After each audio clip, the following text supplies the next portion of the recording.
ఎలుగుబంటి చెప్పిన రహస్యం.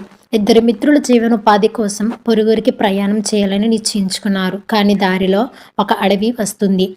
అది దాటేకానికి పొరుగురికి చేరలేవు.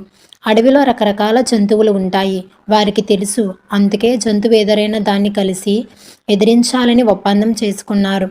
అనుకున్న ప్రకారం మొన్నాడు పొరుగురికి బయలుదేరాడు. అలాగే అడవిలోనికి ప్రవేశించారు. గట్టిగా ఒకళ్ళు చేతులు మరొకరు పట్టుకుని భయంగా నడుచుకుంటూ అడవిని దాటుతుంటే హఠాత్తుగా ఒక ఎలుగుబంటి కనిపించింది. వెంటనే ఇద్దరు భయపడిపోయారు. ఏం చేద్దాం అనుకున్నారు. మొదటివాడు చెట్టు ఎక్కేదాము అని సలహా ఇచ్చాడు. కానీ నాకు ఎక్కడం రాదే అని రెండోవాడు. నాకు వచ్చు కదా అని మొదటివాడు అన్నాడు. వాడి వదిలించుకుని గబగబా పక్కనున్న చెట్టు ఎక్కేశాడు. రెండో వాడికి చెట్టు ఎక్కడం రాదు కదా. ఏం చేశాడు? మొదటివాడేమో ఇలాంటి పరిస్థితిలో ఒంటరిగా వదిలేశాడు. వెంటనే రెండో వాడు నేల మీద శవంలా పడుకున్నాడు. చడి చప్పుడు చేయకుండా అలాగే పడుకున్నాడు. ఎలుగు